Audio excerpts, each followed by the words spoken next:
Bonsoir les amis, c'est encore moi. Un élément spécifique du discours d'Issa Chiroma m'a fortement alerté. Et ça m'a un peu inquiété, je vous dirais. Il m'a fait réfléchir sur le sérieux de sa démarche, de renverser le gouvernement de Yaoundé. Ne vous me prenez pas, je ne lui fais toujours pas confiance pour bâtir les bases nécessaires pour le Cameroun que je crois qu'on rêve tous, que l'on recherche. Il ne les a pas même s'il a la volonté. Parce que ces années passées dans un environnement aussi sclérosé et corrompu, quelqu'un ne peut pas mettre ça de côté d'un coup et devenir une nouvelle personne. Ce n'est pas possible. Donc, ces années à baigner dans l'incompétence le rendra automatiquement incompétent. Il va faire de son mieux, mais je continue à maintenir que la police d'assurance pour protéger le mouvement du changement reste la nomination de Maurice Kamto comme Premier ministre. Maintenant, une fois que j'ai dit ça, je revenais à mon analyse. Alors ici, ce que j'ai fait ensuite, c'est une petite recherche sur Internet. Et mon analyse de sa personnalité basée sur les éléments publics que j'ai, que ce soit de son verbal ou de son non-verbal, me font de plus en plus penser qu'Issa Chiroma est très très très sérieux dans sa démarche de déloger le système RDPC d'Etoudi. Et je vous parlerai de ces éléments hein, que j'ai notés dans son discours à la fin de cette vidéo. Mais entre-temps, euh, on va se poser quelques questions intéressantes pour pouvoir bâtir tout ça et arriver en fait dans le cœur du sujet. Avant toute chose, si vous aimez le travail que je fais, je ne reçois aucune rémunération de ce travail-là et je ne vous en demande aucune. Ce que je vous demande simplement, c'est si vous trouvez ça assez pertinent, partagez massivement cette chaîne. D'ailleurs, une parenthèse, j'ai eu à parler à quelqu'un qui écoute la chaîne, qui me fait en fait grâce et honneur d'écouter la chaîne, qui m'a envoyé un commentaire très intéressant en me demandant pourquoi est-ce que je ne faisais pas comme certains autres sur YouTube qui ont leur chaîne et qui performent bien avec des milliers de vues. Je ne cherche pas de crédibilité, je ne cherche pas de, de fame, de célébrité, je ne recherche pas la lumière. Ceci pour moi est une thérapie. Parce que ce que je vous écris, ces mécanismes que je vous écris, ce sont des choses que j'ai sur papier dans un cahier depuis 15 ans. Ce sont des choses que je vois venir depuis plus de 15 ans parce que, contrairement à la plupart des gens, je me suis réellement penché sur le cas Cameroun, sur la dynamique Cameroun. Et j'ai des solutions aussi pour le problème Cameroun. Donc, c'est des pistes de solutions, on va dire. Et parce qu'il n'y a pas de vérité dans ce domaine-là, il n'y a pas de vérité universelle. Par contre, il y a des fondements et des bases universelles. Donc maintenant, je reviens à mon sujet de l'analyse de la sortie d'Issa Chiroma lorsqu'il donne un ultimatum au système RDPC. Mais avant d'y arriver, posons-nous la question de savoir, mais qui donc est Issa Chiroma Bakari? Les gens en parlent, mais souvent, mais qui donc? Moi, je l'appelle celui qui a toujours voulu être calife à la place du calife. Parce que, selon mon analyse des différentes dynamiques politiques et des individus, si vous remarquez bien, Paul Biya a toujours aimé s'entourer des gens qui profondément aiment le pouvoir, l'argent et la reconnaissance sociale. C'est un critère qui est propre à toutes les personnes qui sont membres actifs du système RDPC. Il y a des gens qui sont rentrés, qui sont sortis, les sous-ministres, tout ça, ils rentrent. Ceux qui viennent, qui partent, c'est pas eux dont je parle. Ceux qui sont restés là, qui sont devenus des pontes du régime, donc c'est-à-dire qui ont embrassé cette cause, ce sont souvent des gens qui ont ces caractéristiques-là. Un amour profond du pouvoir, de l'argent et de la reconnaissance sociale. Donc, il y a un besoin chez ces gens de réussir, d'être reconnus et de faire partie d'une élite. Et autant que cette personne, tout cela, évidemment, tant aussi longtemps que vous ne lorgnez pas son siège à lui. Sinon, vous allez finir en prison. Ça, c'est garanti. Mais il va vous donner suffisamment de pouvoir et nourrir suffisamment votre ego et votre peur surtout de lui pour que vous ne lorgniez pas son siège. Et grâce à cela, il va vous garder dans son bon vouloir et en réalité, il va lier votre existence à la sienne. Donc, c'est très important qu'on mette ça dans le contexte. Et Issa Chiroma Bakari fait partie de ces gens-là.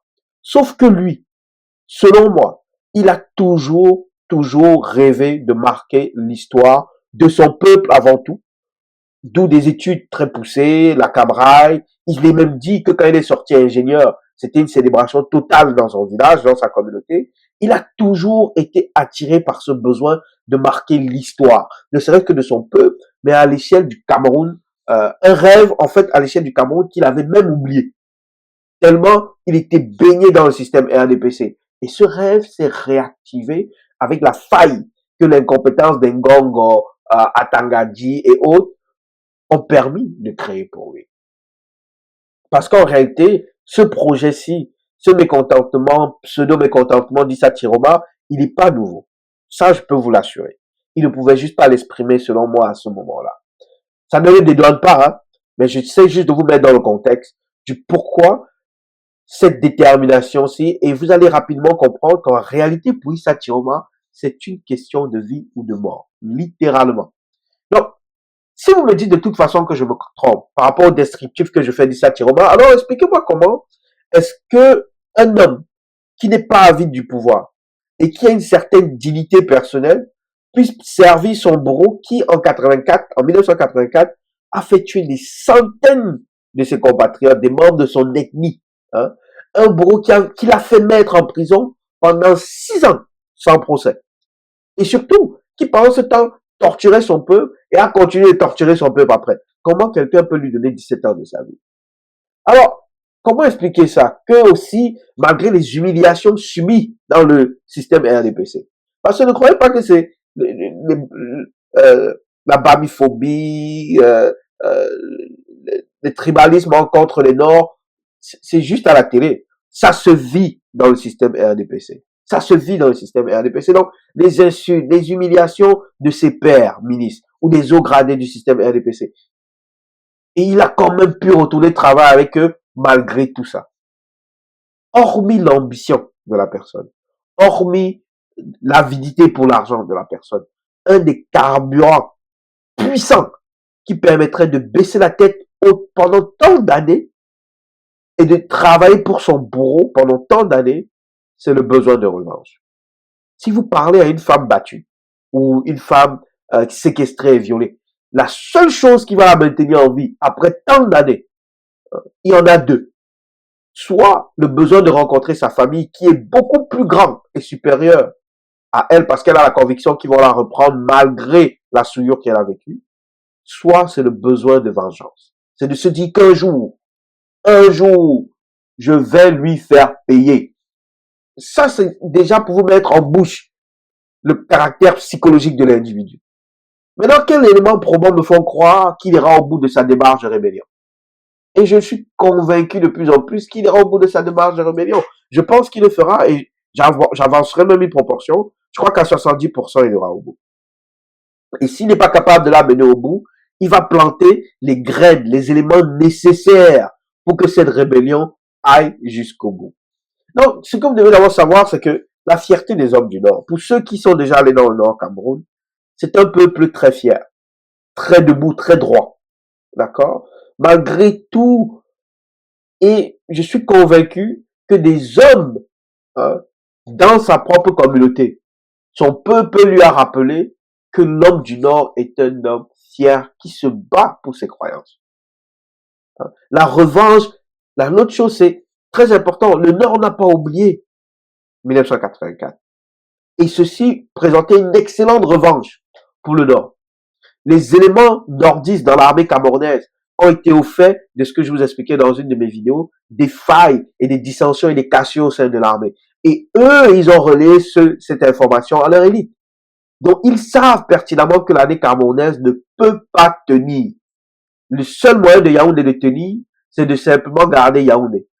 Et là, on va savoir si le système RDPC est prêt à sacrifier le reste du Cameroun pour juste conserver Yaoundé. Le Nord le sait. Les éléments du système dans le Nord le savent. Donc, regardez, ça c'est le deuxième élément, c'est que le besoin de revanche, après ce qui est arrivé en 84, les hauts gradés du Nord, les moins gradés du Nord, l'humiliation qu'ils subissent dans l'armée au quotidien, les insultes, c'est clair qu'il y a un besoin de revanche qui, suite ce qui est arrivé après le coup d'État de 80, qui est resté là dans le cœur du Nord et qui aujourd'hui reprend de l'ampleur. Il y a cette flamme-là qui se rallume. On n'oublie pas les familles des soldats qui ont été arrêtés et tués par centaines. Vous croyez que leurs familles ont oublié, leurs petits-enfants ont oublié? 84, c'était pas loin. Vous croyez que leur communauté a oublié? Non, c'est pas possible. C'est pas possible. Donc ça, c'est le deuxième élément. Le deuxième élément, c'est la revanche du Nord. Le besoin de revanche du Nord. Le troisième élément qui est très important, c'est la maladie, l'état de santé d'Issa Chiroma. Vous ne pouvez pas savoir de quoi est capable un homme qui sait qu'il va mourir, à moins que vous soyez dans ses souliers. Je vais vous prendre un exemple. Si demain on vous dit que vous avez 6 mois à vivre, vous allez vider vos comptes bancaires, faire la vie, faire tout ce que vous n'avez pas pu faire. Alors, un homme ambitieux qui a toujours voulu marquer l'histoire, un homme qui a toujours voulu faire partie des grands, lorsqu'on lui dit, par exemple, qu'il est malade, qu'il n'a pas tant de temps à vivre que ça, il ira au bout de son rêve parce qu'il n'a plus rien à perdre. Un homme condamné n'a plus rien à perdre. Et Issa Chiroma est dans cette posture-là, selon moi. Parce que vu son âge et sa maladie, il n'a plus rien à perdre. Et il a toujours rêvé d'être calife à la place du calife. Mais au-delà de ça, il a toujours rêvé de marquer l'histoire de sa communauté, de son peuple, de son pays. Et ça, c'est le troisième élément qui me fait croire que Issa Chiroma Bakari ira au bout de ses convictions. Mais le fait le plus marquant, oublions ces trois-là, il y a un quatrième élément qui était dans son discours, qui est très important. Vous devez le saisir. Et lui, il m'a fait sursauter. Et je suis persuadé que les gens n'ont pas répété. Il m'a fait sursauter parce qu'il m'a montré le sérieux de sa démarche. Et le fait qu'il plantait des éléments. En anglais, il parle souvent de dog whistle. Il plantait des éléments cryptiques pour pouvoir déclencher, surtout dans la population nordiste, un argumentaire qui justifierait un soulèvement populaire.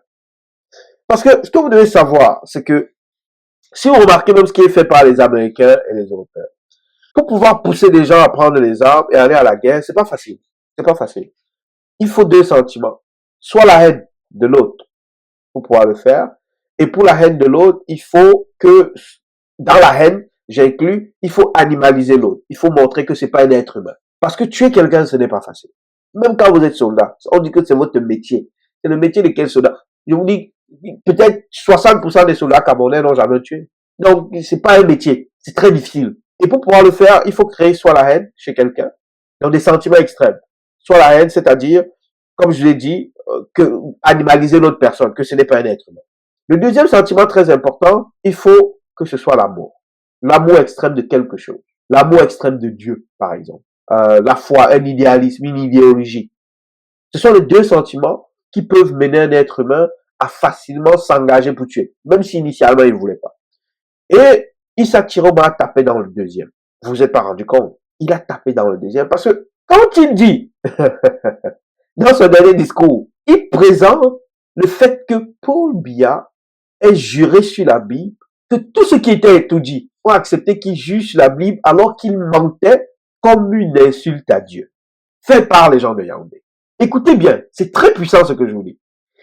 Il a amené l'aspect religieux dans le combat. Et lorsque vous amenez l'aspect religieux dans le combat, vous légitimez la moralité de prendre les armes. Alors, à ce moment-là, les gens vont se dire, mais il insulte Dieu. Donc, pour rétablir le respect du Seigneur, il a la raison de disparaître. J'ai raison de prendre les armes contre lui. Parce que c'est le mal. Il faut toujours que vous puissiez avoir un ennemi et en faire le mal. Vous créez la noblesse de votre combat, de votre religion. Sans éveiller de guerre religieuse, parce qu'il n'est pas dans les guerres religieuses, c'est très important. Il y a une nuance. Il n'est pas dans la guerre religieuse. Il n'est pas dans les chrétiens musulmans. Il est dans les croyants versus les non-croyants. Parce que on est un peuple de croyants. Et maintenant, le fait que quelqu'un puisse faire ce qu'il a fait, que le RDPC, je veux dire, ait pu faire ce qu'ils ont fait, tuer des gens, enlever Martinez Zogo, voler comme ça en mondio-vision, et quand même poser la main sur la Bible, à ce moment-là, ça les démonise. Il représente le diable. Et le diable, il faut le combattre. Je vous le... J'ai écouté ça hier. Ce que je vous écris là, j'ai écrit hier. J'ai pas pu le poster. J'ai écouté ça hier, mais je me suis dit, attends un peu. Ce monsieur est très sérieux dans sa démarche. Et cela, là, en créant, en fait, en donnant une forme de noblesse à ce combat, de noblesse divine à ce combat-là, d'en faire le combat du bien contre le mal. Hein? Quoi de mieux pour rendre encore plus déterminés les gens du Nord, pour qui le respect de Dieu est très important. Hein?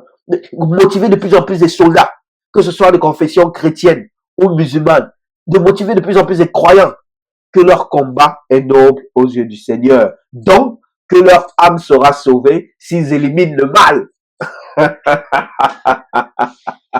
Oh, man. Yaoundé, ça va aller mal.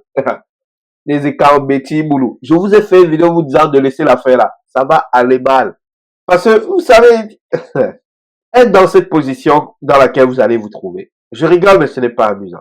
Parce que ce sont mes frères du Sud qui vont payer le prix. La majorité silencieuse d'entre vous qui vont payer le prix. Vous devez vous lever. La direction que les choses prennent, vous n'allez, je vous le dis, vous n'allez pas aimer ça. Et ce discours-là et cette portion croyante religieuse qui est sortie, on ne peut pas vivre et tolérer vivre sous la direction du diable. Et surtout, on ne peut pas vivre sous la direction de quelqu'un qui crache au visage du Seigneur. Alors il faut se battre et donner sa vie contre les ennemis de Dieu. C'est important. Alors pardonnez-moi les amis, faites vos provisions. Soyez prudents quand vous sortez parce que les choses vont aller mal, très mal. Si le gouvernement RDPC ne négocie pas sa sortie en tranquillité, en douce comme Ali Bongo et sa famille, partez. Laissez l'affaire là. Trop de gens vont souffrir à cause de vous. Parce que celui qui est en face de vous, comme je l'avais prédit avant les élections, il est déterminé. Je n'avais pas prédit que ça allait être lui, mais le peuple du Nord, ils sont extrêmement déterminés. Et l'armée camerounaise ne peut pas gagner ce combat. Vous ne pouvez pas.